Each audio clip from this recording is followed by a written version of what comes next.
So, nagutom ako, kaya nagluto ako ng etlog, at saka peas na bangus. Masarap talaga itong ano niya dayo, yung taba. So, gusto ko na matataba.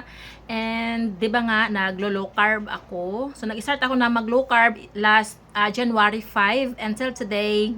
English yarn. So, yes. So, di ko talaga dinadaya yung sarili ko, no. Di talaga ako nag-high carbs like rice, bread, pasta, soda, so mga ganon. Minsan, nakapatikim ako, pero di naman okay lang yun. Tikim-tikim lang. And then, ang ginagamit kong coffee is yung si Lux Slim nga na macchiato. Kasi di talaga pwede walang kape. And yan yung nagutom ako. So, asin lang, tinimpla ko, wala nang iba. And then, sa ngayon kasi, minsan nagpa-fasting ako, minsan hindi. So, pag gutom ako, as long as gutom ako, kakain ako, and then, when I'm full, I'm stopped. Ganun. So far, sa ngayon, alam nyo ba napapansin ko? Alam nyo, actually, ito, di na talaga to kasya, day.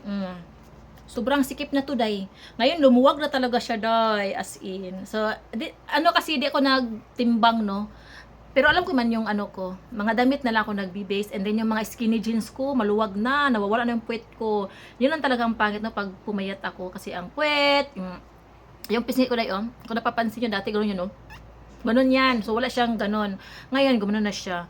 Di naman talaga ako papayat na papayat, no? Gusto ko lang yung tiyan ko kasi lumalaki. So, ngayon, malaki pa din.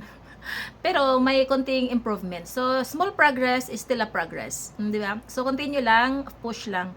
So, plano ko lang naman is, na goal weight ko lang naman is 60 kilos. So, sa ngayon, nasa 60 na ako, pababa pa, konting push pa. Di kasi ako nakakapag-exercise, kasi minsan, tinatamad ako din. Basta, as long as, go lang. So, kayo din, if, kayo, so, health is wealth talaga, no? Kasi marami na akong nararamdaman, sign of aging na talaga. Kaya, napabalik na naman ako lang low carb. So, yun lang.